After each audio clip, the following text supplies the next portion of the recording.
Hola, buenas tardes. Yo soy la doctora Luisina Bruno y les agradecemos a todos que estén conectados en el día de hoy. Estamos hoy comenzando con las actividades de la Asociación Argentina de Oncología Clínica, con las actividades académicas, y estamos coordinando con la doctora Melina Winokur esta primera actividad que tiene que ver con la presentación genético.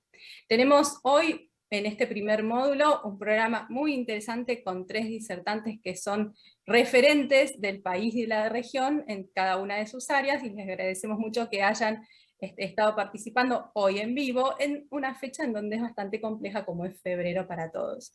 Melina, buen día, buenas tardes, perdón, ¿cómo estás? Buenas tardes a todos, gracias por estar conectados.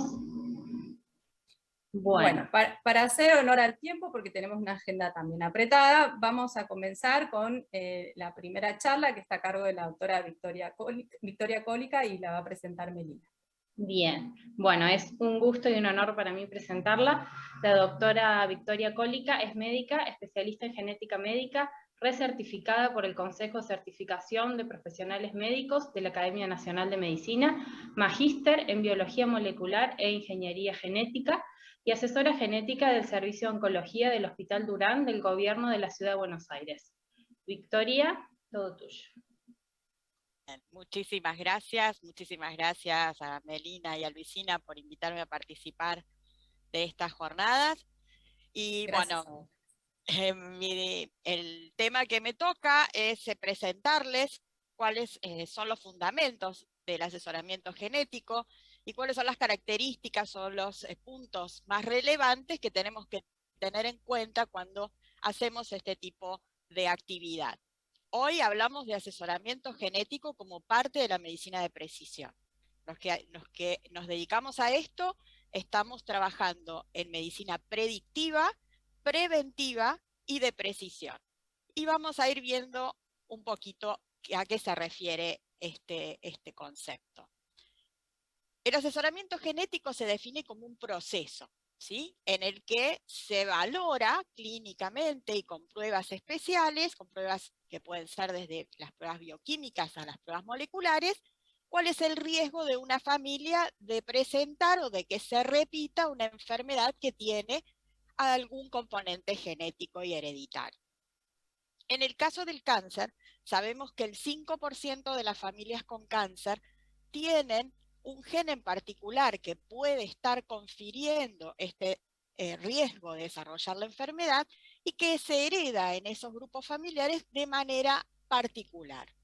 Entonces, detectar a estos individuos, determinar si realmente portan esta enfermedad hereditaria, nos va a permitir aplicar en ellos estrategias de prevención y de vigilancia particulares que irán viendo en cada síndrome y en cada tipo de enfermedad al correr de este curso, y estrategias que nos permitan detectar de manera temprana estas enfermedades y tratarlas de manera más específica en lo posible cuando hay tratamientos target.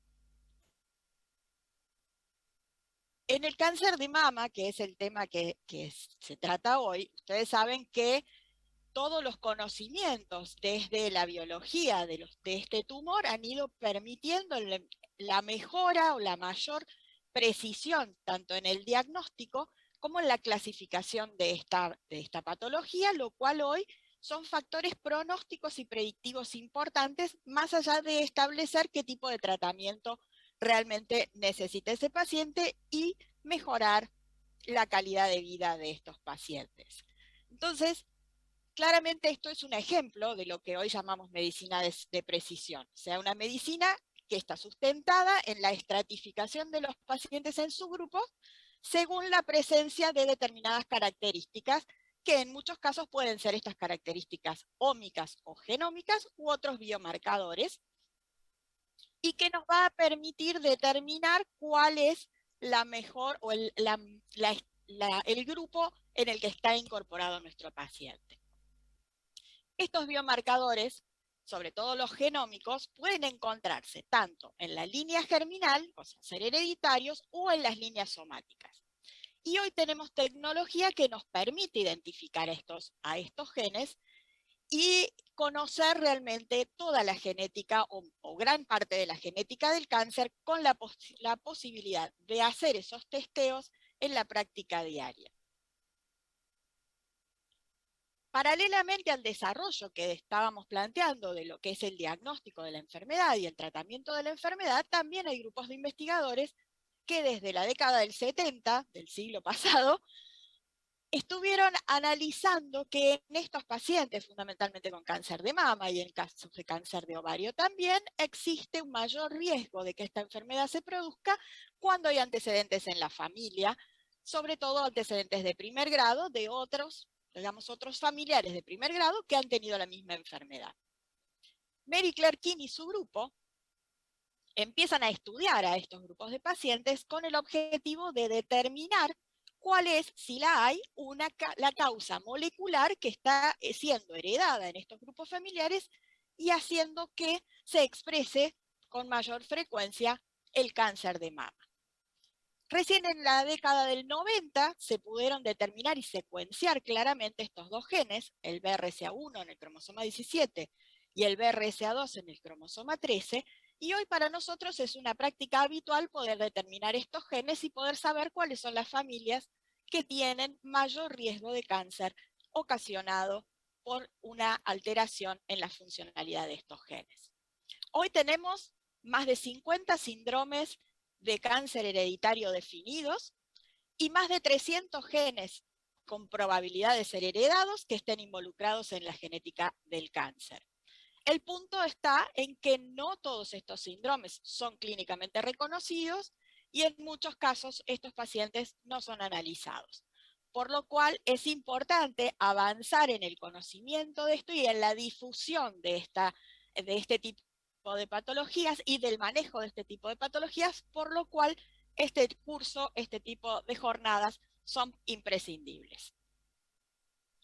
Como les decía, en lo que es genética, no solamente se establecieron grupos que estuvieran estudiando específicamente en qué porciones del genoma se encuentran estas variantes que puedan producir algún tipo de riesgo de cáncer en particular, sino que un grupo de biólogos, genetistas, empezaron también, encabezados por el doctor Sheldon Clark Reed, a definir cómo esta información debía ser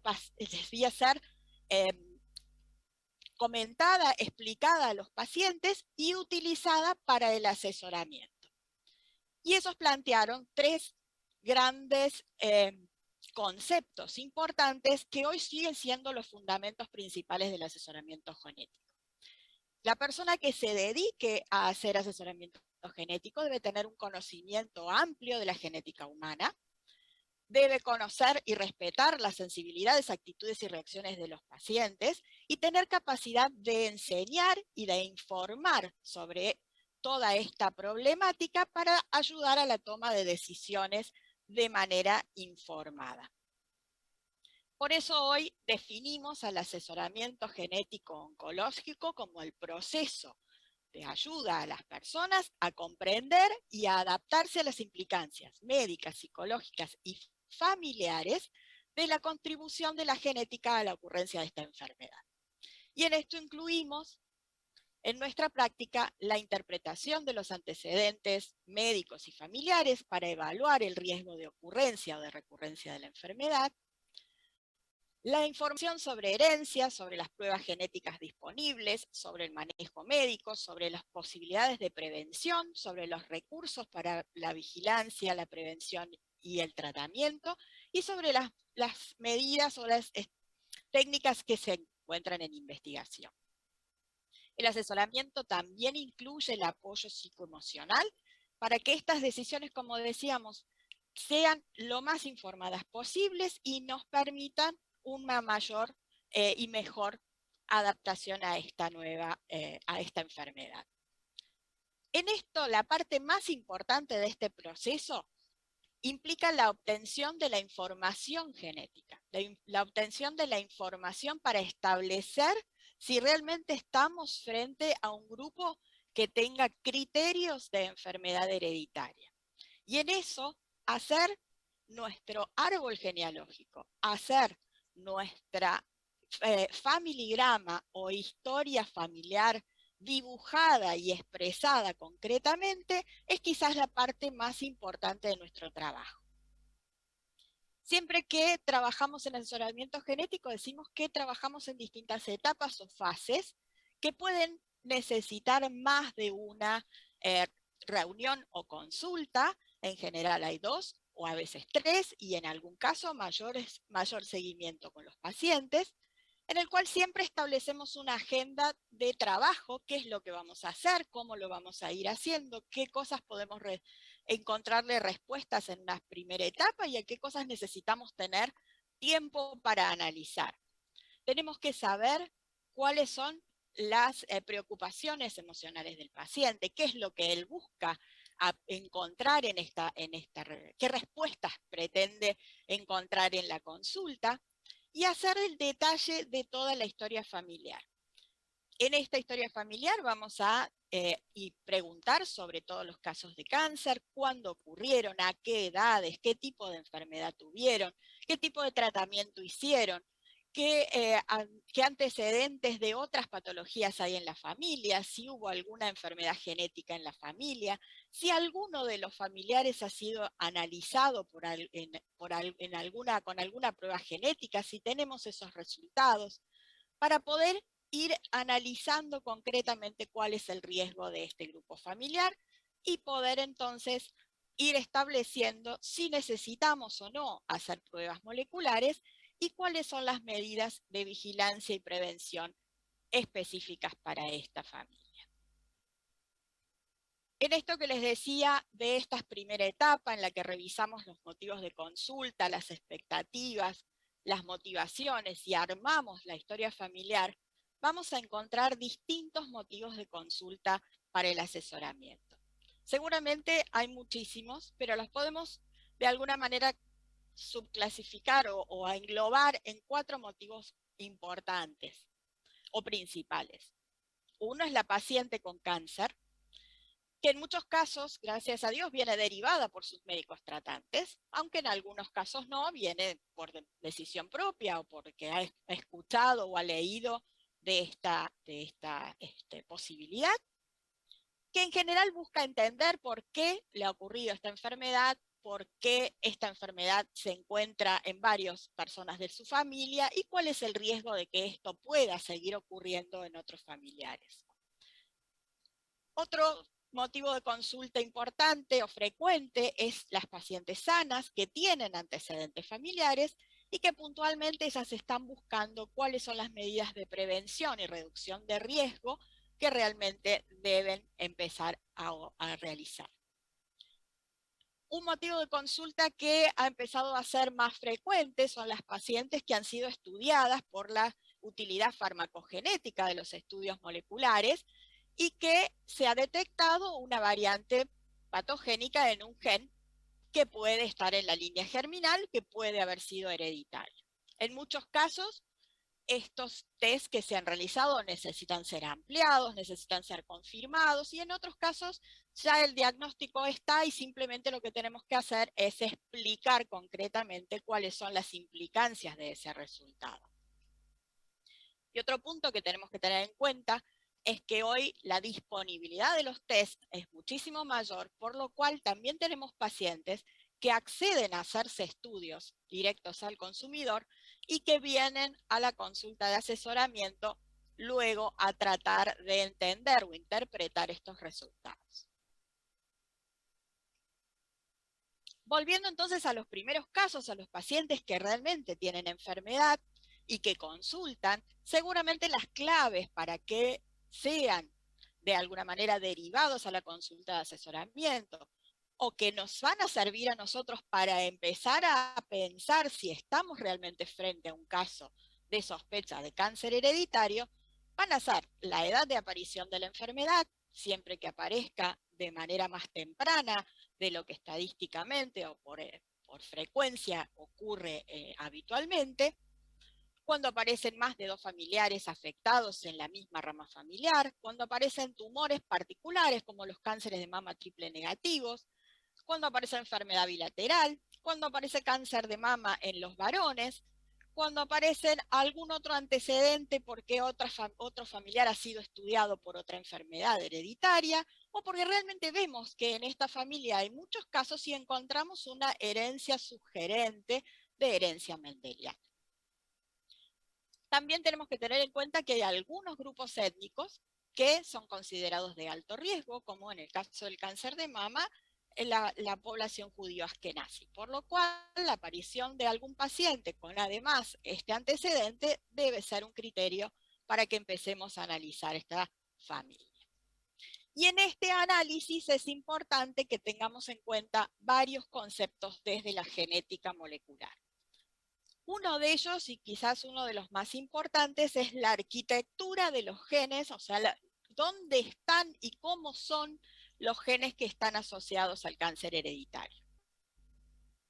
Decíamos, no son muchos. Dentro de los 30.000 genes tenemos solo 300 en este momento. Pero de esos genes, algunos tienen una posibilidad de mutación muy baja. Son muy raras las alteraciones moleculares en estos genes, pero cuando aparecen tienen alta penetrancia, o lo que decimos en la jerga habitual, tienen como mucha fuerza para producir o para sumarse a la oncogénesis y llevar a la enfermedad. Estos son los que llamamos los LOCI o los genes de alto riesgo. Son genes cuyas mutaciones son poco frecuentes, pero que si están, producen alta probabilidad de producir enfermedad. En ese grupo se encuentran los BRCA, en ese grupo se encuentra TP53. El segundo grupo son genes que tienen menos fuerza, menos penetrancia en sí mismos para involucrarse en la producción de la enfermedad, pero sí son un poquito más frecuentes en la población.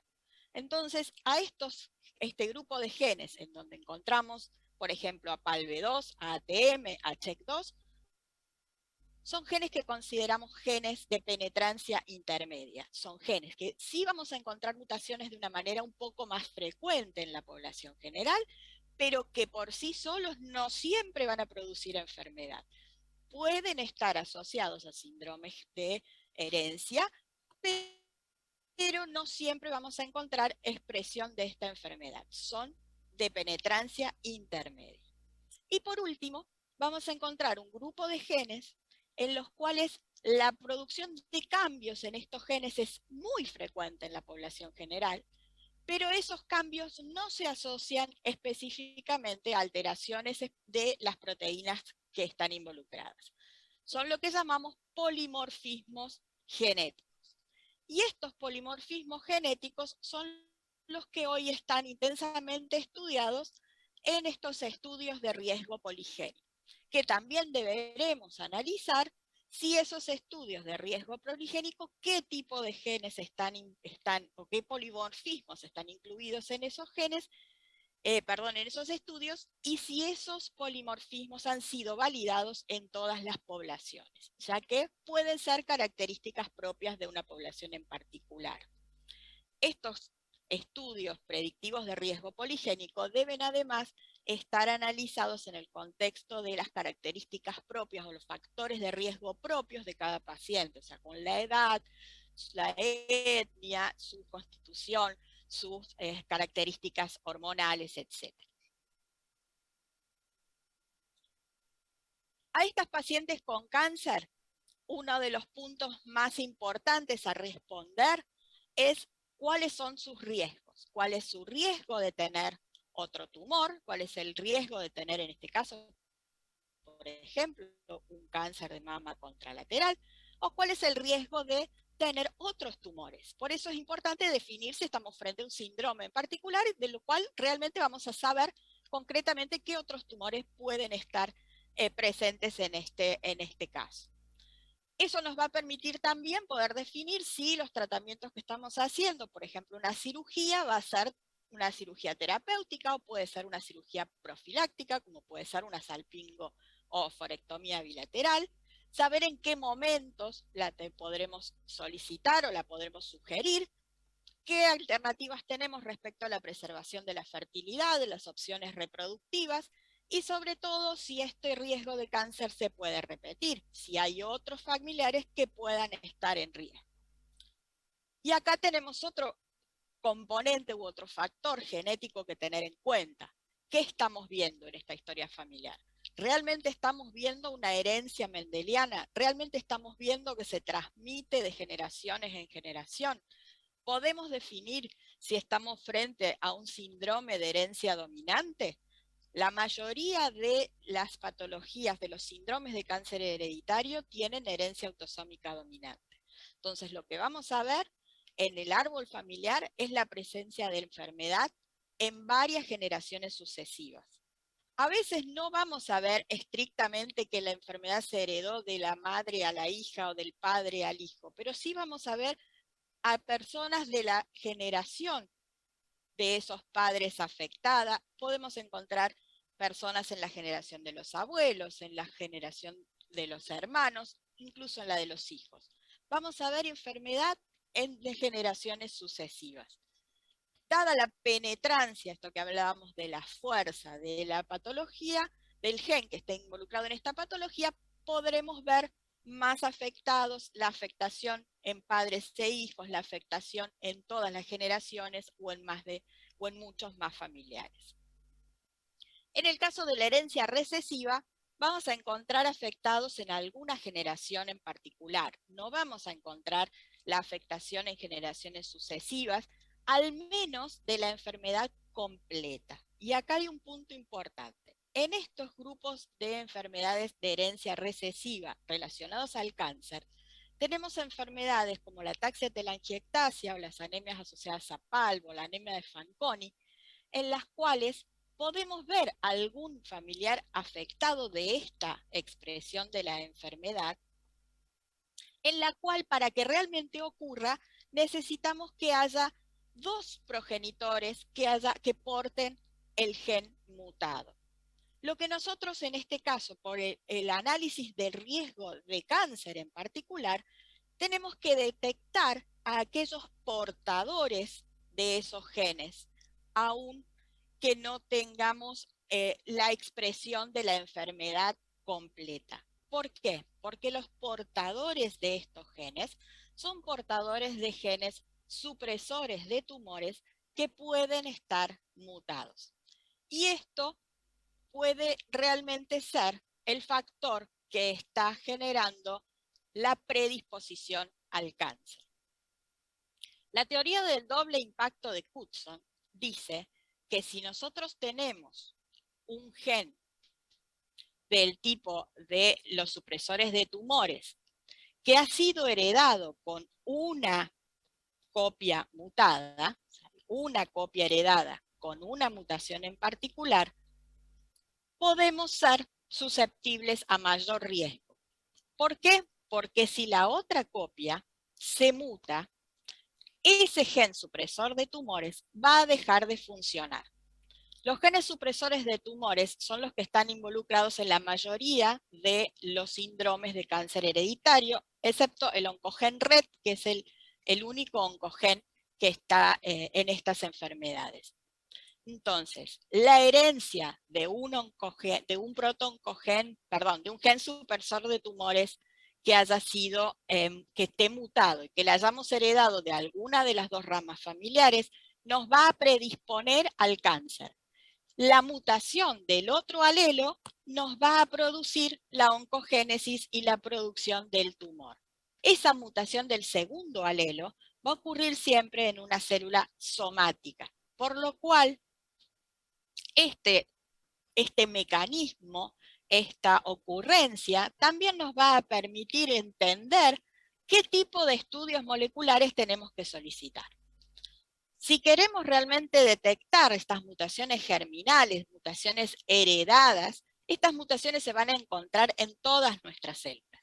Por lo cual podemos estudiar una muestra de sangre, podemos estudiar una muestra de saliva, podemos estudiar una muestra de tejido.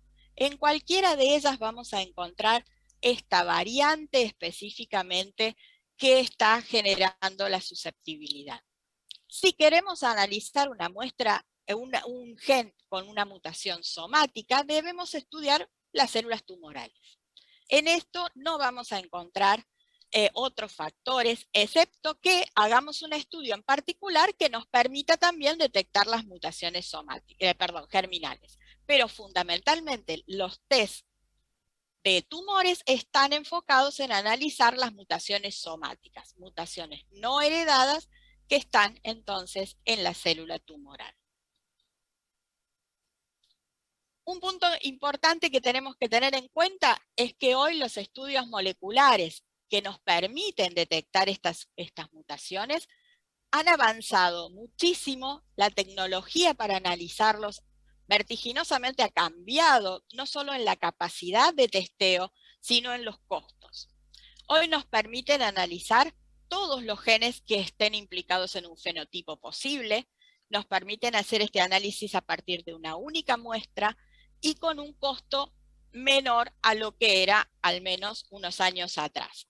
Sin duda en la Argentina hablar de costos bajos no es tan fácil, pero sí claramente el estudio general de Estados Unidos, en este caso del Instituto de Salud, del NIH, nos permite mostrar que en estos últimos años el descenso del costo por megabase de estudio de DNA o de genomas de DNA ha sido sustancialmente menor y muchísimo más rápido en lo que es tecnología. Entonces, estos estudios hoy nos van a permitir estudiar todo el genoma, nos van a permitir estudiar aún todos los exones, lo que llamamos un exoma, todo aquello que se está realmente expresando en un tumor en particular, y ver de ese ADN cómo está escrito, cuáles son las secuencias que están en esos genes, y si hay cambios o lo que llamamos errores ortográficos o variantes, en las que éstas puedan estar asociadas específicamente al riesgo de cáncer. Siempre nos preguntamos para qué hacemos estos estudios. Si nos hacemos un estudio molecular, vamos a poder saber concretamente cuál es el riesgo de la familia o del individuo asociado específicamente al gen que está alterado, a la penetrancia de ese gen, que esas son cosas conocidas a las que podemos acceder en función de tener ese gen determinado y la mutación conocida. Identificamos cuáles son los individuos que están con un riesgo suficiente como para realizar un cribado o una vigilancia específica, establecer determinadas estrategias de prevención, identificar aquellos tumores que puedan ser tratados de una manera particular y, por supuesto, evaluar las opciones reproductivas. Esto siempre en el contexto de apoyo emocional y psicológico y, por supuesto, abogando por la comunicación intrafamiliar de estos resultados. Y también tenemos que hablar de las limitaciones, porque muchas veces en estos estudios no logramos determinar específicamente cuál es el gen implicado, aunque hay un fenotipo sindrómico, y en algunos casos hay pacientes en los que encontramos lo que llamamos variantes de significado incierto, o sea, variantes que hoy por hoy no tienen evidencia concluyente de estar asociados a cáncer, por lo cual son situaciones que pueden implicar mayor investigación o un seguimiento de ese grupo familiar durante mayor tiempo, sin una respuesta concreta o más establecida. Y otras cuestiones importantes que tenemos que considerar es el financiamiento o cobertura de estos estudios, que no es fácil en la Argentina, no están cubiertos por todas las obras sociales, todos los sistemas de salud. Entonces hay distintas cosas que tenemos que tener en cuenta y fundamentalmente qué manera de responderle a los pacientes tenemos si este estudio no lo podemos hacer. O sea, plantearnos que esto debe ser discutido de manera multidisciplinaria para establecer la conducta más apropiada para cada paciente. Otro punto es que muchas veces, y más sobre todo en lo que es nosotros a nivel hospitalario, accedemos a estos estudios a través de subvenciones por fundaciones o por farmas, por empresas, que no solo nos consiguen el estudio que necesitamos, sino que de alguna manera pasan a ser quienes también conocen la información genética del paciente y quizás también de la familia, por lo cual hay que tener mucho cuidado sobre el manejo de los datos genómicos individuales, quiénes tienen derecho a conocerlos y qué le vamos a informar o dar a conocer. Y el otro punto importante es que algunos pacientes no quieren compartir esta información con su familia y es un punto que hay que considerar, hay que tomar en cuenta. Perdón. Entonces, para cerrar, un punto importante que quiero que siempre quede claro en estas charlas, en estas jornadas, es que apuntamos, todos los que trabajamos en esto y todos los que enseñamos esto, apuntamos a que el asesoramiento genético sea de calidad, que esté integrado de manera multidisciplinaria en los servicios, que sepamos que esto va a beneficiar tanto a los pacientes como a los médicos y a sus familiares, y que requiere de profesionales con conocimiento y experticia en el tema, que sepan identificar y interpretar los hallazgos moleculares y sobre todo comunicarlos al paciente para establecer su aplicación clínica real. Por lo tanto, nada, para cerrar, creo que lo importante acá es que los pacientes sepan, entiendan y puedan tomar conductas realmente informadas respecto a la enfermedad que padecen y que esto siempre, por supuesto, sea en el mejor contexto y para la mejor sobrevida y del paciente. Bueno, muchísimas gracias. Y Muchísimas gracias, Victoria. Muchísimas gracias, Gracias. la verdad. Perdón la velocidad, pero trataba de que entre lo que quería contar. Sabemos que fue un gran desafío pedirte toda esta información en 15 minutos. Nos pasamos un poquito, pero creo que vamos a disfrutarla igual y tenemos una posibilidad de holgarnos un poquito con el tiempo. Creo que Meli tenía una pregunta que había Sí, surgido. acá en el chat de preguntas tenemos una pregunta. Algo ya explicaste de cómo es el acceso a los estudios genéticos en la parte pública, y yo puedo agregarle qué pasa cuando no lo puede hacer el paciente, el estudio genético, si hay algún tipo de seguimiento empírico, cómo hacemos con esa parte. Bien, bueno, sabemos que no siempre accedemos a los estudios genéticos. Esto después Lina podrá contarlo desde el ámbito de su jurisdicción, pero bueno, tenemos ciertas dificultades. De todas maneras, les quiero contar que en lo que es el año pasado, en lo que es cáncer de mama, pudimos acceder a estudiar a más del 60% de las pacientes que consultaron, lo cual creo que sigue siendo un punto muy importante. Esto obviamente significa mucho trabajo desde nosotros en la solicitud y la justificación a los distintos efectores para que nos autoricen los estudios o podamos acceder a través de las farmas a los programas de las farmas o podamos acceder a algún tipo de estudio de investigación en el cual podamos incorporar a nuestros pacientes para que sean analizadas. Y en los casos en los que realmente no se ha podido hacer el estudio, pero que uno debe tomar una conducta en particular, son pacientes que se presentan en Ateneo de gineco-oncología. Son pacientes sobre los cuales se decide en Ateneo cuál es la mejor estrategia y se habla con el paciente. Y obviamente, como en todo, los pacientes tendrán la última palabra, pero siempre le planteamos cuál es nuestra posición respecto a esto y qué nos gustaría o cuál consideramos que sea la mejor estrategia para ellos.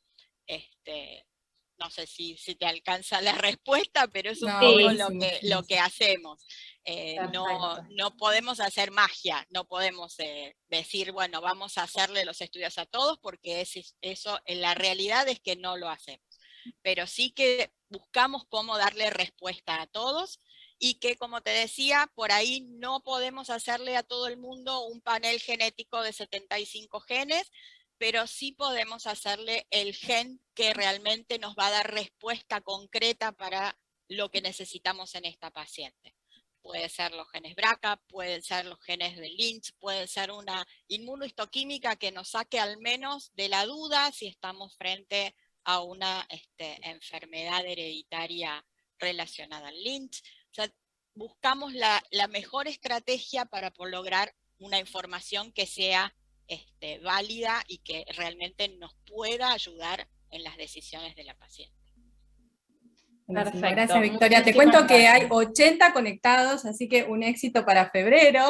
Y todos aquellos que están conectados van a poder revisar y revisen esta charla que tiene tanta información que vale la pena volver a ver. Y aquellos que después se sumen a lo largo del año van a poder acceder on demand. Así que bueno, te tenemos que despedir, Vicky. Sí, Si querés, quedate para cualquier las cosa preguntas. se pueden conectar a través de cualquiera de las redes o por teléfono o lo que necesiten a través de ustedes.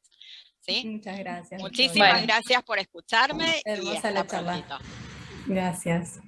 Vamos a seguir ahora con la charla que sigue a cargo de la doctora Lina Núñez. Lina, si querés ir compartiendo. Lina Núñez, ella es médica, conocida por muchos, pero yo la voy a presentar, es médica clínica y genetista, especialista en cáncer heredofamiliar.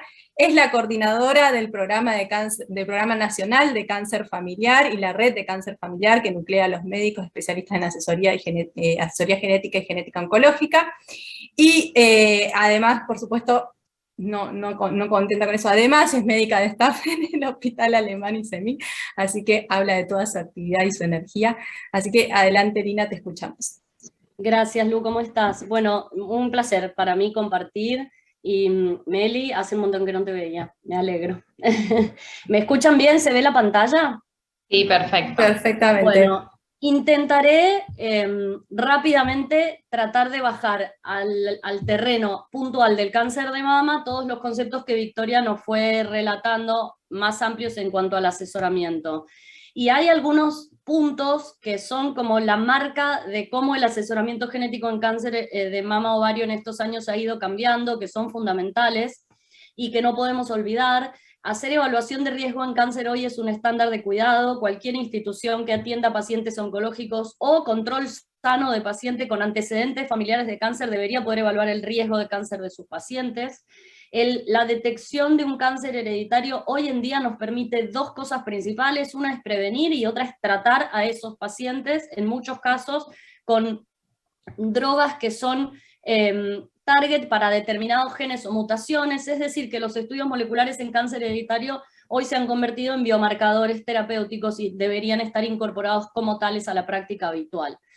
Todo esto va de la mano de nuevas tecnologías que nos facilitan mucho la tarea, pero que también nos la complican porque nos dan mucha información, que no toda es comprensible todavía, y eso aumenta nuestros desafíos, sobre todo desde el aspecto en el cual hoy en día no solo estudiamos la genómica en sangre de los pacientes, sino también estudiamos la genómica de los tumores. Y ahí se están mezclando dos dimensiones que son desafiantes desde el punto de vista de cómo tenemos que trabajar en equipo para abarcar eso, y que tiene que ver con la dimensión somática, de la genómica del tumor, que nos va a dar información sobre cómo tratarlo mejor, y al mismo tiempo sobre la genómica heredada germinal de ese paciente. Y en esa línea estamos navegando en la actualidad con todo lo que eso significa. No hay manera de manejar esto en forma que no sea colaborativa, ya no va más el tema, la idea de que un médico bien formado es capaz de abarcar estos territorios todos. No, de ningún punto de vista. Un médico bien formado,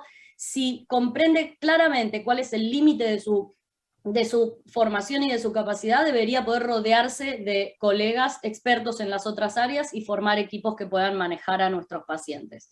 Este terreno está todo el tiempo en cambio, y hay mucha incertidumbre, hay muchas cosas que no sabemos, hay muchas cosas que hoy son de una manera y mañana pueden ser de otra, entonces también nos exige flexibilidad.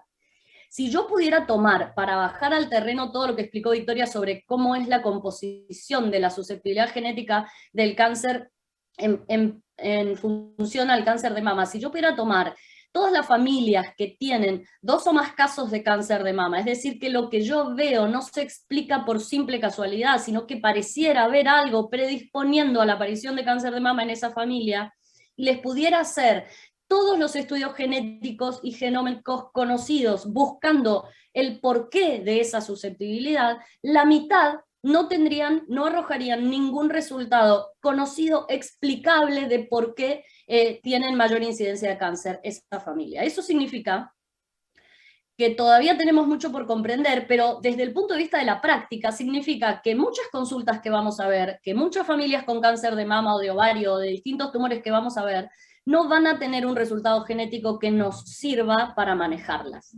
Y vamos a tener que manejarlas igual. Entonces, en la evaluación de riesgo genético no tiene como principal objetivo hacer un estudio genético para encontrar el resultado molecular. La evaluación de asesoramiento genético tiene como principal objetivo saber qué hacer con esa familia. Y el estudio molecular es una herramienta más que a veces está, otras veces no, y que cuando está, muchas veces no nos arroja ninguna información. Entonces tenemos que estar entrenados para poder manejar empíricamente a las familias más allá de no tener un resultado positivo o un estudio molecular disponible. La susceptibilidad genética al cáncer, como bien dijo Victoria, se puede dividir en estratos que tienen relación con cuánto riesgo de desarrollar la enfermedad yo tengo si tengo un determinado rasgo genético, y ahí se ubicarían los genes de alta penetrancia, moderada penetrancia y los polimorfismos de susceptibilidad que hacen que la población que tiene un riesgo promedio haya personas que tienen más o menos riesgo dependiendo de cuántos polimorfismos tengan. El objetivo de los que hacemos esto tiene que ver con identificar la causa si se puede, y si no se puede también deberíamos poder ubicar en un estrato de riesgo a nuestros pacientes para saber qué hacer con ellos, cómo prevenir, cómo cuidarlos mejor. Cuando yo traduzco esta composición genética de qué magnitud de riesgo hablamos, vemos esto que hay acá, que es la magnitud de riesgo a la que estamos expuestos dependiendo de cuáles sean los genes que están mutados y que predisponen a la aparición de enfermedad. Y veo en líneas generales que los genes de alta penetrancia, como el BRCA1, el BRCA2, el PTEN, el P53, son genes que exponen, PALB2 también, son genes que exponen a esas personas que los portan mutados a tener un riesgo de cáncer de mama que a lo largo de la vida supera el 50%, el 40%, más de 4 a 5 veces la población general. Y puede llegar a cifras tan altas como 80% a lo largo de la vida. Va a variar esa penetrancia dependiendo del gen, y también va a variar dependiendo del gen cuáles son los otros órganos que están asociados a este tumor, a esta predisposición, y cuánto es el riesgo de desarrollar cáncer en otros órganos que podemos encontrar dependiendo cuál sea el gen que está mutado. Estos cálculos de penetrancia van cambiando también a lo largo de los años y dependen de las poblaciones estudiadas, de cuál sea el criterio de selección de esas familias que se estudian, de cuáles sean la ancestría de esa población, qué otros genes están en el pool de genes de esa población. Es decir, las penetrancias varían dependiendo de otros componentes genéticos y de otros componentes no genéticos de ese individuo y de esa familia en particular. Hay una característica interesante, importante de los cánceres hereditarios, que tiene que ver con que el mismo tumor, el cáncer de mama, puede estar provocado por una mutación heredada en distintos genes. Entonces, cuando yo me planteo evaluar genéticamente una paciente por cáncer de mama a temprana edad, bilateral, o que se repite en su familia, me planteo evaluar más de un gen, porque hay distintos genes que predisponen a la aparición de cáncer de mama. Y al mismo tiempo, hay distintos tumores a los que un solo gen predispone. Entonces, cuando yo evalúo un gen y lo encuentro mutado, por más de que ese paciente haya desarrollado cáncer de mama o cáncer de ovario, no puedo olvidar los otros órganos que están en riesgo, perdón, asociados a la mutación de ese gen. Es decir, que los síndromes hereditarios se interseccionan en cuanto al fenotipo. Encontramos que a veces una misma familia podría tener dos síndromes diferentes que explicaran los mismos casos. O podríamos encontrar en una familia dos síndromes distintos por la aparición de distintos tumores. Eso es lo que tanto nos ha facilitado la posibilidad de hacer estudios de paneles multigenéticos donde yo en un solo estudio involucro varios genes al mismo tiempo. Hoy en día el testeo molecular para cáncer de mama ha ido cambiando en la última década en forma tremenda. Cada año las indicaciones de testeo son distintas y se van ampliando porque estos genes se van conociendo más, porque se incorporan nuevos genes, porque se incorporan nuevos tumores que son sospechosos de predisposición también a cáncer de mama, porque los genes se van discriminando más, y entonces al día de hoy la indicación de estudiar a una paciente con cáncer de mama pasa por la edad a la que apareció, pasa por la aparición de cáncer de mama, ya sea unilateral o bilateral, por la presencia de cáncer de mama triple negativo, por los antecedentes familiares. Y existen tumores hoy en día que no tienen ninguna otra indicación de testeo más que el diagnóstico, como puede ser un cáncer de ovario, un cáncer de páncreas. Estos son tumores en los cuales aparece este tumor y yo tengo indicación de hacer un testeo molecular, porque hay evidencia suficiente como para demostrar que las chances de que haya una mutación hereditaria son grandes. Y entonces, en general, lo que hacemos es pedir un panel multigenético donde estudiamos todos los genes posibles que podrían explicar ese cuadro en un solo estudio y al mismo tiempo. Esto, que se hacía antes en el contexto del asesoramiento genético que nos explicaba Victoria, hoy en día se hace de manera diferente, porque los pacientes ingresan al test molecular muchas veces sin haber pasado por el proceso de asesoramiento genético previo. Les hacen un test a nivel del oncólogo para buscar un tratamiento dirigido, y después de tener el resultado, volvemos a ver si ese resultado es compatible con un fenotipo familiar, qué podemos hacer con los familiares, qué significa ese resultado para este paciente en relación a los otros órganos sanos que tiene, y todo esto ha ido alterando o cambiando. Alterar no tiene ninguna connotación, ningún juicio de valor, a mi entender, es como va cambiando el proceso a nivel que, a medida que evolucionamos. Todo esto ha ido transformando el asesoramiento genético. Hoy hacemos estudios como biomarcadores predictivos de riesgo, como marcadores de tratamiento, como hacemos estudios genéticos para evaluar la herencia en mujeres embarazadas o incluso antes de concebir mediante un diagnóstico preimplantatorio. Siempre intentamos estudiar a la persona con cáncer primero en la familia. Eso es lo que nos contaba Victoria sobre el caso índice adecuado. Aquel que está afectado es estudiado primero para poder ver en él afectado la mutación y después buscarla en los familiares. Y siempre lo hacemos en el marco de un consentimiento informado, sabiendo que nos podemos encontrar con distintos resultados. Que yo puedo encontrar mutaciones y después buscar portadores sanos, a ver si la heredaron o no. Que yo puedo encontrar variantes de significado incierto que no sé si son mutaciones o no, y eso nos genera más incertidumbre. Y también sabiendo que el estudio me puede dar negativo, y eso no significa que no hay riesgo de tener cáncer, significa que no encontré la causa, pero el riesgo puede estar igual. De hecho, en la mitad de los casos no aparecen mutaciones. Los paneles multigenéticos hoy en día son muy variables y no me voy a detener en esto, solo les traje dos ejemplos, un ejemplo puntual de una serie grande de cáncer de ovario para que ustedes vean que haciendo paneles multigenéticos encontramos variantes de significado incierto muchas veces. Por ejemplo, en este estudio, 36% de las pacientes con cáncer de ovario encontraron variantes de significado incierto que no podemos explicar si son mutaciones o no, y por ende no podemos tomar esos resultados como positivos, porque en realidad no hemos encontrado una causa, pero algo encontramos que tenemos que controlar en el tiempo. Y no nos podemos olvidar que haciendo paneles multigenéticos podemos encontrar mutaciones en otros genes que no sabemos si tienen riesgo con este tumor que estamos evaluando, y que eso se llama hallazgo incidental, y también tenemos que lidiar con eso. ¿Por qué pasa esto? Porque los paneles en general no incluyen solamente los genes puntuales asociados a ese cáncer, sino que son paneles más estandarizados, que incluyen un número limitado de genes estándar fijo y que no podemos elegir. Entonces terminamos estudiándole a esos pacientes más genes de los que necesitaríamos estudiar. Los paneles ahorran plata, ahorran tiempo, nos dan más información, pero tienen sus bemoles. Nos podemos encontrar con respuestas que no sabemos interpretar, nos podemos encontrar con mutaciones en genes que no lo esperábamos, o podemos encontrarnos con información que no nos dé ninguna respuesta sobre qué tenemos que hacer con ese paciente. Hay que saber lidiar con este nivel de incertidumbre.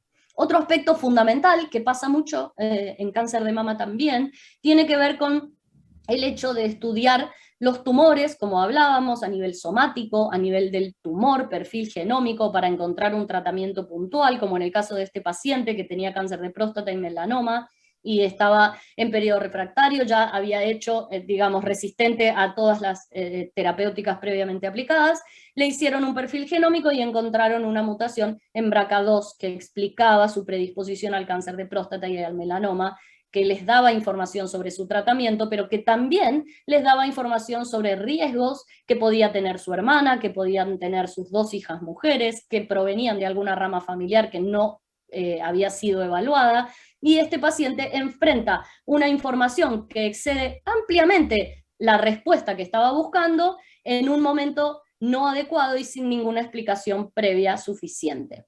El hallazgo de información germinal en estudios de tumor es algo totalmente conocido en la actualidad. Se sabe que hay un porcentaje de mutaciones germinales en los perfiles genómicos tumorales que es variable, pero que es significativo. Eso está tanto en tumores de biobancos muy tradicionales como el cáncer Genome Atlas, como también estudios publicados, incluso en biopsia líquida, que encuentran mutaciones germinales cuando nosotros estamos buscando mutaciones somáticas para ver cómo tratar el tumor. Entonces, aquellos oncólogos que en su práctica clínica se enfrenten a estudios genómicos somáticos de tumor, se van a encontrar con hallazgos germinales y tenemos que poder manejar esta información, explicándole al paciente previamente al estudio genómico tumoral que hay una implicancia posible hereditaria, explicándole al paciente y teniendo profesionales entrenados en esto, que sean capaces, a los que podamos derivar a nuestros pacientes para continuar el proceso de aprendizaje. Esta es un área muy reciente que en los últimos años ha explotado, en el cual todo el tiempo nos estamos preguntando y la literatura está publicando información en relación a cuándo debemos sospechar hallazgos germinales en perfiles genómicos tumorales y qué tenemos que hacer con eso. Y vamos avanzando en publicaciones que todo el tiempo salen sobre cómo se interacciona el aspecto germinal con el somático y cómo se constituyen estos molecular tumor boards, que son estos grupos de profesionales que son capaces de evaluar los casos de tumores estudiados genómicamente y ver cuáles son las implicancias que esto tiene a nivel hereditario y cómo tenemos que manejar esta información. En Argentina existen molecular tumor boards que están en funcionamiento en distintas instituciones privadas. Hay un tumor board de cáncer de pulmón mensual nacional del que participan múltiples instituciones y es una práctica que está diseminándose rápidamente, así que creo que por acá los oncólogos deberían apuntar a dónde va el ejercicio de la oncología en la actualidad, es sin dudas por este camino.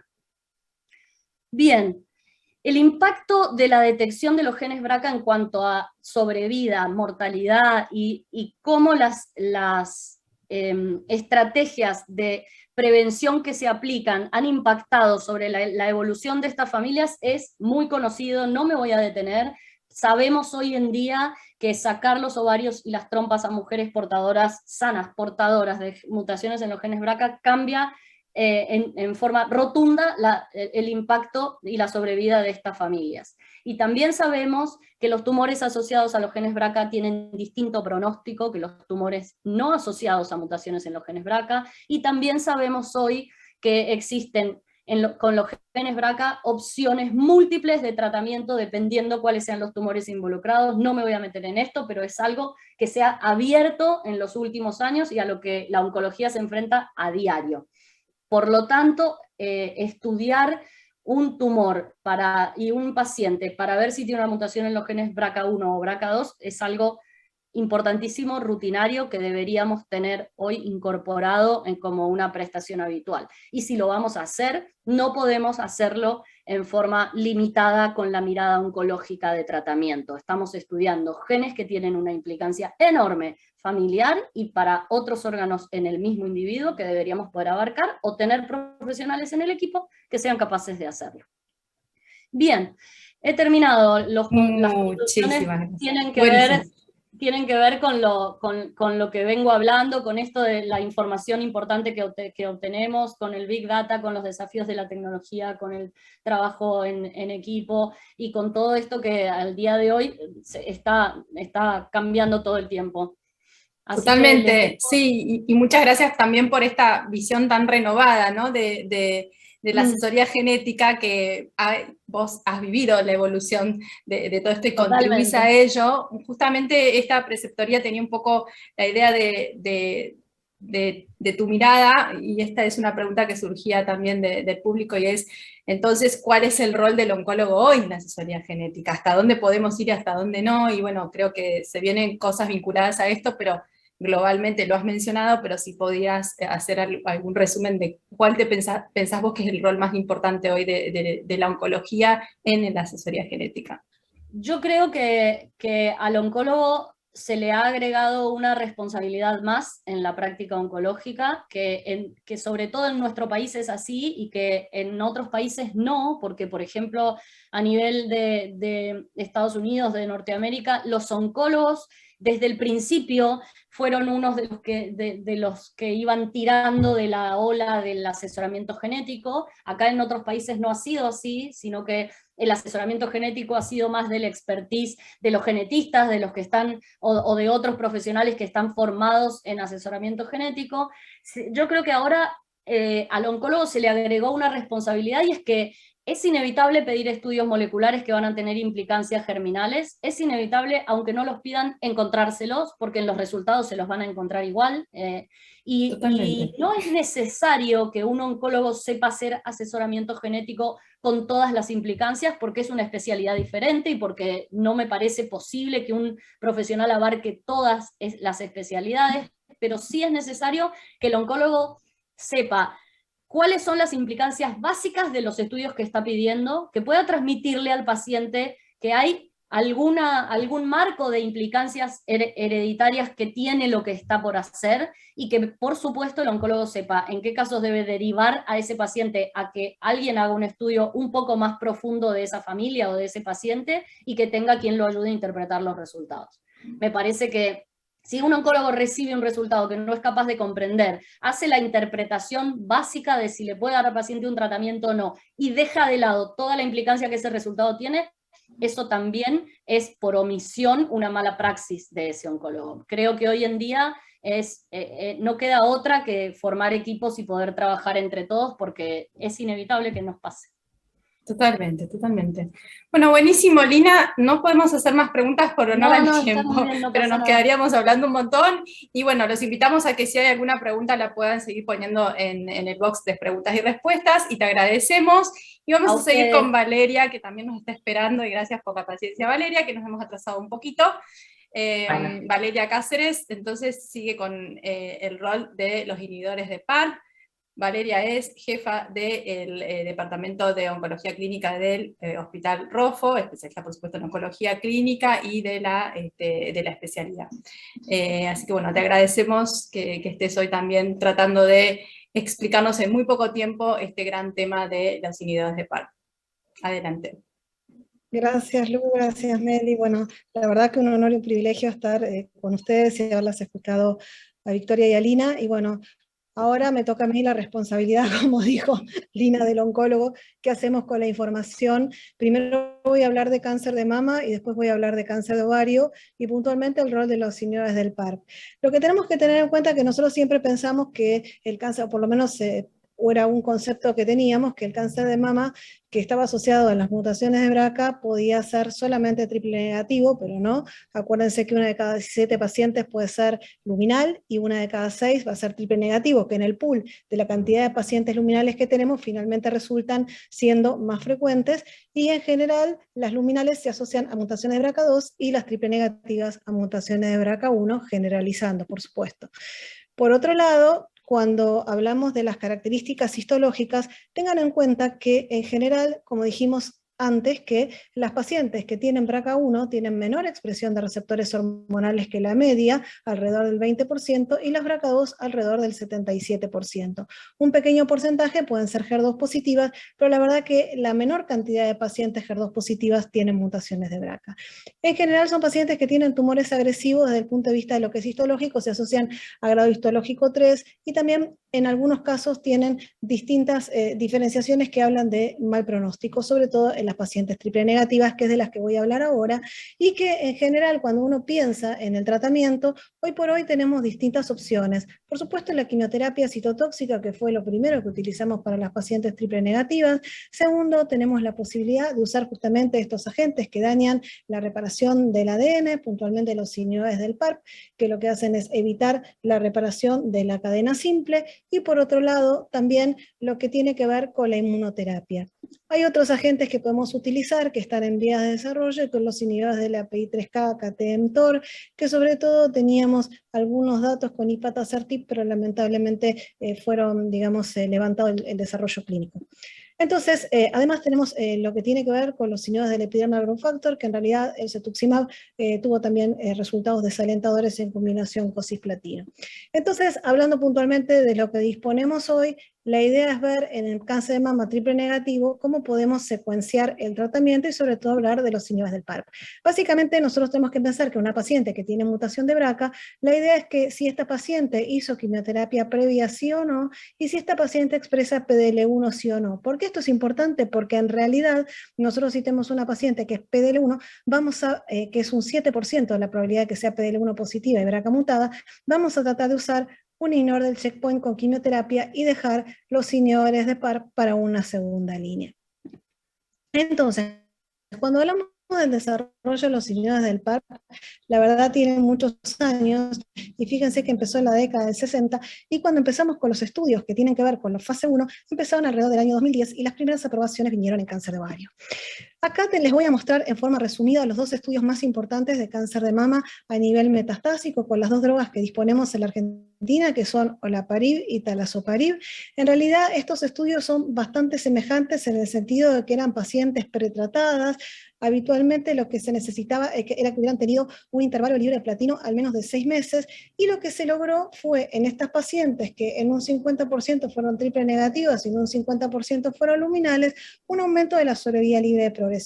Fíjense que en cuanto a los datos son bastante semejantes, 7 meses versus 4.2 cuando lo comparábamos con la quimioterapia que elegía el médico, con una disminución del riesgo del 42% para olaparib, y acá para talazoparib 8.6 versus 5.6, con también un hazard ratio de 0.54, es decir, una disminución del riesgo del 46%.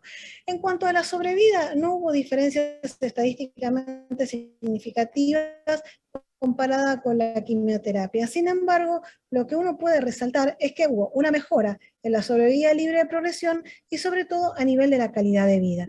Las pacientes que fueron triple negativas o luminales, ambas respondieron bien al tratamiento, es decir, no importa que la paciente sea luminal o triple negativa, ambas pueden ser tratadas. Y por otro lado, otra de las cosas importantes es el platino previo. En general, uno lo que dice es que las pacientes deben haber tenido un intervalo libre de platino prolongado, y que en general las pacientes que recibieron platino previamente les fue un poquito peor que a las que no recibieron platino. Por eso si uno va a usar un inhibidor del PARP, debe utilizarlo antes del platino en las pacientes, sobre todo triple negativas, que son en donde el carboplatino tiene más rol que en las pacientes luminales. Cuando nosotros vemos además las características de estas drogas en conjunto, que se las puse en un metaanálisis, simplemente es para que vean que estas pacientes claramente se benefician en sobrevida libre de progresión, tanto para olaparib como para talazoparib, y en realidad cuando vemos la sobrevida no hubo diferencias estadísticamente significativas. Sin embargo, hubo un aumento en la tasa de respuesta, y realmente es muy interesante lograr en pacientes metastásicas pretratadas tasas de respuesta alrededor del 60%, versus el 30% con quimioterapia. Es decir, logramos una mejor tasa de respuesta, una mejor PFS y una mejor calidad de vida. Con respecto al cáncer de mama luminal, uno de los puntos que tenemos que tener en claro que cuando usamos un inhibidor del PARP lo debemos utilizar después de la hormonoterapia. Estamos hablando de enfermedad metastásica. Siempre nuestra primera línea va a ser una hormonoterapia en combinación con un inhibidor de ciclina. Si es una paciente sensible, vamos a usar un inhibidor de aromatasa. Si es una paciente resistente, vamos a usar fulvestrant. En las líneas ulteriores vamos a hacer la mutación de la PI3K para ver si la paciente se puede beneficiar del tratamiento con alpelisib. Y vamos a tratar de utilizar la mayor cantidad de líneas hormonales que podamos. ¿Y cuál es el objetivo de utilizar un inhibidor del PARP? Prolongar el tiempo a la quimioterapia. Entonces, si yo les pudiera decir en 2 palabras qué es lo que nosotros tenemos que ver con los inhibidores del PARP, es que hemos mejorado la calidad de vida y hemos aumentado la sobrevida libre de progresión. Sobre todo teniendo en cuenta la paciente triple negativa, que es una paciente que tiene una enfermedad agresiva. Y en la paciente luminal lo que voy a tratar de hacer es de retrasar el inicio a la quimioterapia, postergando aún más después de la secuenciación de la terapia hormonal. Es decir, demoro el tiempo de la quimioterapia, priorizo la calidad de vida. Esos son los 2 puntos que tengo que tener en cuenta para pacientes luminales y para pacientes triple negativas a la hora de decidir el tratamiento. Un tema muy interesante y que es un cambio de paradigma es algo que se presentó en ASCO este año, que es el tratamiento adyuvante con olaparib en pacientes con enfermedad inicial, es decir, que hayan recibido adyuvancia o neoadyuvancia y que tengan mutaciones BRCA1 o BRCA2 germinales. Y estas pacientes eran pacientes que podían ser triple negativas, que hubieran hecho una neoadyuvancia y que no hubieran llegado a una respuesta completa patológica, o que fueran pacientes luminales de alto riesgo, que también hubieran hecho neoadyuvancia. Y por otro lado, dentro de las pacientes triple negativas que hubieran hecho adyuvancia, pero que fueran mayor de T2 o axila positiva, y en las pacientes luminales de alto riesgo con más de 4 ganglios positivos. Este es un punto interesante porque también se superpone con la indicación de adyuvancia con abemaciclib. Estas pacientes, luego de haber finalizado el tratamiento sistémico, eran randomizadas a recibir 1 año o placebo de olaparib. Y el objetivo primario era la sobrevida libre de enfermedad invasora. Y uno de los datos que realmente son interesantes, fíjense acá, es una disminución del riesgo de progresión muy importante con un hazard ratio de 0.58. Y esto vamos a ver acá que las diferencias absolutas fueron a los 3 años del 8.8%. Para que ustedes tengan en mente esta curva, se parece al estudio HERA, a la del trastuzumab en adyuvancia. Es decir, realmente los datos son sumamente interesantes y todavía inmaduros para definir mejoría en sobrevida, con una diferencia absoluta del 3.7% y un hazard ratio de 0.68, pero fíjense que el intervalo de confianza está por encima del 1. Con respecto a los eventos adversos, estamos hablando de enfermedad curable, estamos hablando de adyuvancia, por eso es muy importante tener en cuenta cuáles son los eventos adversos de los inhibidores del PARP. Saben que lo más común es la anemia, sobre todo la anemia grado 3. En general pueden producir náuseas y vómitos manejables, sobre todo en el primer mes.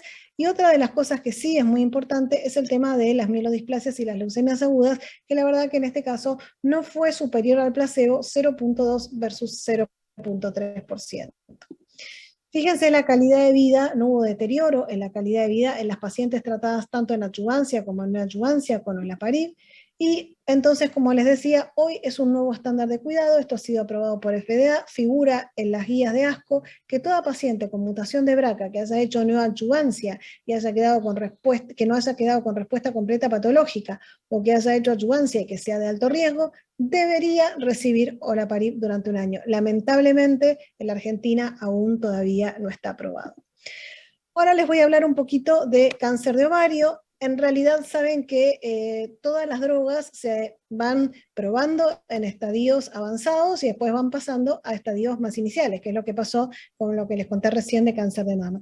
En realidad las primeras pruebas con olaparib se hicieron en el estudio 19, que era un estudio fase 2, donde en realidad se daba placebo versus olaparib, y después fueron corroboradas en pacientes que tenían mutación de BRCA y pacientes también wild type. Y todas las pacientes se beneficiaron, es decir, hubo una disminución del riesgo de progresión realmente notable en pacientes que tenían una recaída platino sensible, es decir, esto fue en enfermedad platino recurrente. Y todas las pacientes fueron incluidas y después se hizo un análisis retrospectivo del BRCA y fíjense que las pacientes BRCA mutadas realmente un hazard ratio de 0.18, algo nunca visto en oncología, ¿no? 11.2 versus 4.3 fueron las medianas de PFS. Estos datos del estudio 19 fueron replicados en el estudio SOLO 2, que fue un estudio fase 3, prospectivo, randomizado, exclusivamente para pacientes con mutación de BRCA, y acá realmente lo que se vio por primera vez es una ventaja en la sobrevida en las pacientes con recaída platino sensible con mantenimiento con olaparib hasta la progresión, donde se vio una ventaja de sobrevida de 51 versus 38 meses. Realmente una disminución notoria en el riesgo de la mortalidad. Pero ¿qué pasa? Nosotros en realidad la idea es poder beneficiar a pacientes en estadios iniciales o en líneas iniciales de tratamiento. Y nosotros lo que sabemos es que lamentablemente las pacientes con cáncer de ovario tienen una sobrevida pobre, es decir, alrededor del 40% a los 5 años, y nosotros lo que también sabemos es que el 70% de las pacientes van a recaer dentro de estos primeros 3 años, y que logramos con quimioterapia más bevacizumab una sobrevida libre de progresión mediana de 18 meses. Entonces acá el concepto es tratar de optimizar el tratamiento. Y por eso nosotros lo que tenemos que hacer es que a toda paciente con diagnóstico de cáncer de ovario, seroso papilar de alto grado o endometrioide de alto grado debe tener realizada una mutación de BRCA al diagnóstico. Es decir, cuando a la paciente se le diagnostica su cáncer de ovario, debe pedirse la mutación de BRCA. ¿Y por qué? Porque hoy tengo la posibilidad de hacer un mantenimiento con inhibidores del PARP. En realidad existen distintas estrategias. Hay una estrategia que es la de beliparib, que fue discontinuada, pero hoy por hoy a mi paciente le puedo dar olaparib monoterapia, olaparib más bevacizumab o niraparib. Y entonces acá, de alguna manera, es ver a qué paciente le doy cada cosa y quién se beneficia más de cada estrategia terapéutica.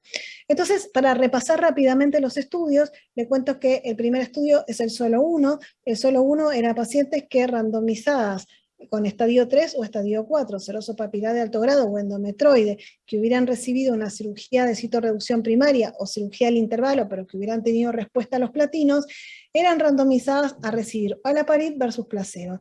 Todas estas pacientes tenían que tener una mutación germinal de BRCA. Y en realidad, cuando nosotros vemos las características de la curva, fíjense esto, una mediana de sobrevida libre de progresión de 56 versus 13 meses, con un hazard ratio de 0.33, es decir, una disminución del 67% del riesgo de progresión, algo que tampoco veíamos. Yo les hablaba de una mediana de sobrevida libre de 18 meses.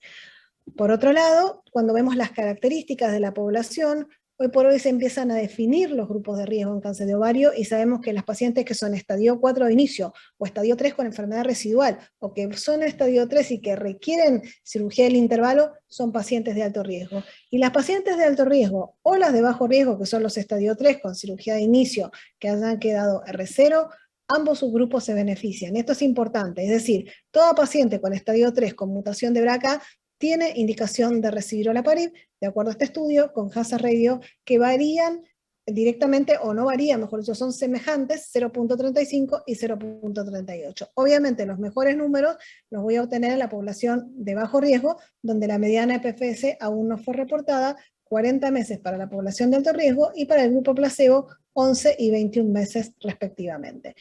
Pero el primer concepto es decir, una paciente con mutación de BRCA se beneficia del agregado olaparib, y el segundo concepto es, necesito una terapia de mantenimiento, porque fíjense que claramente no es suficiente con 6 ciclos de carboplatino paclitaxel. Por otro lado, en cuanto a la seguridad, la verdad es que realmente las discontinuaciones fueron bajas, y el riesgo de síndrome mielodisplásico o leucemia aguda fue solo del 1%. Por otro lado, el otro inhibidor del PARP es el niraparib. En realidad, este estudio es el estudio PRIMA, son pacientes de alto riesgo, son pacientes que han sido diagnosticadas con cáncer de ovario, pero sobre todo son estadio 3 con enfermedad residual, o estadio 3 inoperable, o cualquier estadio 4, y en este caso fueron randomizadas a recibir niraparib por 3 años versus placebo.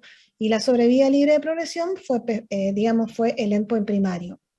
Lo que es importante que en este caso las pacientes incluidas eran de acuerdo a si tenían déficit de la recombinación homóloga o no. Es decir, no solamente incluía pacientes con mutación de BRCA. Esto es importante porque en realidad no se hace la mutación germinal, sino que se hace un estudio, que en este caso era por Medical My Choice, donde lo que se ve es si las pacientes tenían este score que me permitiera incluirlas en el estudio. En este caso, las pacientes, cuando vemos las características, como les decía antes, son pacientes que tenían alto riesgo de enfermedad residual, tenían un 35% de pacientes que eran estadio 4. Entonces, Cuando vemos un poco las curvas, es en las pacientes que tienen déficit de recombinación homóloga, la mediana era de 21 meses versus 10 meses, es decir, un hazard ratio de 0.43, un gran beneficio en esta población, y toda la población, incluyendo pacientes con déficit de recombinación homóloga o sin déficit de recombinación homóloga, es decir, pacientes proficientes, había una ventaja de 13.8 versus 8.2, con un hazard ratio que fue estadísticamente significativa de 0.62. Entonces, acá tenemos las pacientes proficientes, que eran un 34%, las pacientes con déficit de recombinación homóloga y mutación de BRCA, que eran un 30%, y las de déficit de recombinación homóloga sin mutación de BRCA, que eran un 20%. Fíjense acá además que podemos ver que las pacientes con déficit y mutación, las dos cosas, 22 meses versus 10 meses, pacientes con déficit de recombinación homóloga y sin mutación, 19.6 versus 8.2, y las pacientes proficientes también se beneficiaban con niraparib.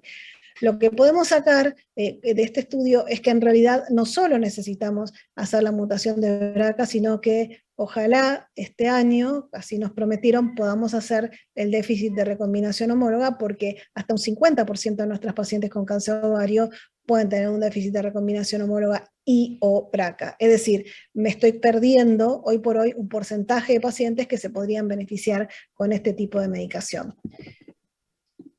En cuanto a los eventos adversos, en realidad niraparib tiene un poquito diferente su perfil de eventos adversos: anemia en un 30%, trombocitopenia en un 28%, y neutropenia y plaquetopenia en un 13%. Acá fíjense que la calidad de vida se mantuvo, y eso que es un tratamiento muy largo, porque la verdad que las pacientes estuvieron 3 años recibiendo niraparib. Y el último estudio es una combinación de 2 agentes, es decir, para muchos de nosotros el tratamiento de mantenimiento en primera línea era bevacizumab. En muchos centros el carboplatino paclitaxel se asocia a bevacizumab, y en Europa, donde se diseñó este estudio, era la rama de control. Es decir, la rama de control era el carbopacli con bevacizumab, y la idea era poner o no el olaparib agregado, y en este caso entraban también las pacientes de acuerdo a si tenían o no déficit de recombinación homóloga, y eran pacientes recientemente diagnosticadas que hubieran recibido cirugía de inicio, cirugía del intervalo, que hubieran tenido respuesta parcial o completa al platino, y que hubieran recibido al menos 3 ciclos de bevacizumab. Entonces, las pacientes eran tratadas por 2 años con olaparib y bevacizumab, como es el esquema estándar de 15 meses o 22 ciclos. Fíjense que de vuelta, el agregado olaparib en esta población más bevacizumab tiene con una mediana de seguimiento de 24 meses, un hazard ratio de 0.59, es decir, 22 meses versus 16. Y por otro lado, cuando vemos a la población, acá tenemos que las BRCA mutadas son un 29%, no BRCA mutadas un 19%, y tenemos con déficit de recombinación homóloga un 34%, es decir, hasta un 48% de mis pacientes puede ser beneficiada con una de estas moléculas. Entonces, acá fíjense que, de acuerdo, nuevamente, como hicimos en el PRIMA, vemos que las pacientes que tienen déficit de recombinación homóloga, incluyendo mutación de BRCA, tienen una mediana PFS de 37 meses versus 17 meses, con un hazard ratio muy importante, 0.33. Las que tienen un déficit de recombinación homóloga sin mutación de BRCA también tienen una gran diferencia, 28 versus 16 meses, con un hazard ratio de 0.43. Y en las pacientes que no tienen déficit de recombinación homóloga ni mutación de BRCA, la verdad que no tiene ningún tipo de sentido el agregado de olaparib, porque es igual con o sin olaparib. Es decir, estas son las pacientes que se benefician con bevacizumab exclusivamente. En cuanto a los eventos adversos, nuevamente, la verdad que el riesgo de mielodisplasia fue muy baja, 1%, y la calidad de vida se mantuvo en todo el estudio. Entonces, como resumen, lo que les quería contar es que estos 3 estudios, el solo uno fue para pacientes con mutación de BRCA, mantenimiento con olaparib durante 2 años, el estudio PRIMA, pacientes de muy alto riesgo, que recibió niraparib durante 3 años, y que fueron estratificadas de acuerdo al déficit de recombinación homóloga por Myriad My Choice, y lo mismo con el PAOLA, que lo que exploró fue olaparib bevacizumab versus bevacizumab placebo en pacientes con estadio 3. 2 años de olaparib y también 22 ciclos de bevacizumab. Acá vemos que en realidad fueron realmente esquemas muy bien tolerados, con riesgos de continuación que no superaron el 20%, y como comentamos antes, los riesgos de mielodisplasia fueron muy bajos. Con respecto a las toxicidades, ya les comenté que la toxicidad más frecuente es la anemia, sobre todo la anemia grado 3, y recordar que en el estudio PRIMA se ve más trombocitopenia que con olaparib.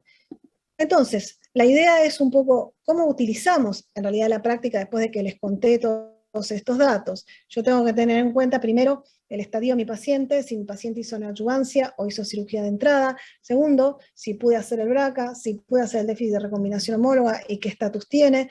Y por otro lado, digamos, el medio en el que me manejo, que lamentablemente eso es algo que en la Argentina tenemos que tener en cuenta. Entonces, en la práctica, de alguna manera, si yo tengo una paciente que es BRCA mutada, se puede beneficiar con olaparib, se puede beneficiar con niraparib y se puede beneficiar con la combinación de los dos. Entonces, ¿qué uso? ¿Uso un PARP solo o uso un PARP más bevacizumab? Si la paciente tiene un déficit de recombinación homóloga, se puede beneficiar con niraparib o se puede beneficiar con la combinación de olaparib y bevacizumab. ¿Qué uso? ¿Uso niraparib o uso la combinación de olaparib más bevacizumab? Y en las pacientes que no tienen déficit de recombinación homóloga, ¿qué uso? ¿Uso niraparib o uso bevacizumab? Entonces, para que ustedes vean, todas las pacientes que tienen una mutación de BRCA o que tienen un déficit de recombinación homóloga claramente se van a beneficiar del agregado de unidad del PARP, que acá les puse en rayitas para que vean todos los estudios con todos los subgrupos, que todos los estudios beneficiaron a estas pacientes, y recordar que con niraparib las pacientes que eran proficientes también se beneficiaron con el inhibidor del PARP. Entonces, me parece que lo más importante como oncóloga es cuando viene mi paciente al consultorio, lo primero, como les dije, es la mutación de BRCA. Si uno pudiera pedir un déficit de recombinación homóloga, sería ideal. Sobre todo, hoy por hoy estamos pudiendo pedir BRCA somático, pero bueno, siempre lo que se pide primero es un test germinal. Ahora bien, segundo, ¿mi paciente va a hacer neoadjuvancia o va a hacer cirugía de entrada? Mi paciente, esa es la segunda decisión, o la primera decisión que yo tengo que tomar. Mi segunda decisión es, cuando indico carboplatino paclitaxel, ¿le voy a dar bevacizumab o no le voy a dar bevacizumab? Si no le voy a dar bevacizumab y mi paciente es BRCA mutada o tiene un déficit de recombinación homóloga, puedo elegir o darle olaparib o darle niraparib. Si mi paciente no le voy a hacer bevacizumab y es una paciente proficiente porque le pude hacer el estatus de la recombinación homóloga, le voy a dar niraparib. Esto hoy por hoy no existe. La verdad es que solamente sería una paciente que no fuera mutada y que no tuviera indicación de bevacizumab. Ahora, si mi paciente realmente tiene indicación de bevacizumab, yo me voy a plantear, si tiene una mutación de BRCA, le voy a hacer olaparib, y si tiene un estatus proficiente, le voy a hacer bevacizumab o le puedo hacer también niraparib. Bueno, de alguna manera queda en el oncólogo la decisión. La verdad es que nosotros estamos, en mi caso en particular, muy acostumbrados a usar el bevacizumab, nos da un gran rédito, y si la paciente tuviera una contraindicación de hacer bevacizumab, y es una paciente que no tiene mutación de BRCA, le ofrecería la posibilidad de hacer niraparib, y si no pudiera hacer bevacizumab junto con el olaparib porque está contraindicado hacerle el bevacizumab y tiene una mutación de BRCA, le ofrecería hacer olaparib. Así es como nosotros nos manejamos en el hospital. Entonces, de alguna manera, claramente lo que les quiero decir es que tengo que testear a todas mis pacientes, podemos discutir si hacemos germinal o hacemos somático. Empezamos por germinal, y si tengo una paciente que la verdad me genera duda, la verdad que le agregamos el somático, porque bueno, nos movemos en un medio público y lo hacemos a través de la posibilidad de un programa que nos ofrece el laboratorio. Claramente el déficit de recombinación homóloga va a ser el próximo paso a través de Myriad Match o alguna otra plataforma, como puede ser Foundation One. Y las pacientes tienen que tener terapia de mantenimiento. Las BRCA mutadas tienen que recibir un inhibidor del PARP, las BRCA wild type, algunas podrían recibir niraparib, en este caso las pacientes proficientes, y las pacientes de alto riesgo, que yo considero que son cirugía al intervalo, estadio 3, que no fue totalmente resecada, o estadio 4, y que yo les voy a hacer bevacizumab y son BRCA mutadas, en este caso les voy a agregar olaparib de acuerdo a los resultados del estudio Paola. Pero bueno, claramente lo más importante que puedo hacer por mi paciente es una cirugía óptima, quimioterapia y terapia de mantenimiento. Así que con esto les agradezco mucho. Es muy difícil hablar de dos patologías tan grandes en tan poco tiempo, pero intenté hacerlo lo mejor posible. No, muchísimas gracias. Gracias por ese esfuerzo. Igual manejábamos que nos podíamos ir algunos minutos, además empezaste más tarde, así que tranquila. Estamos súper bien con eso. Es más, creo que más de uno nos vamos a quedar con algunas diapos que son muy gráficas tuyas, que la verdad que te agradecemos. Excelente la presentación. Excelente.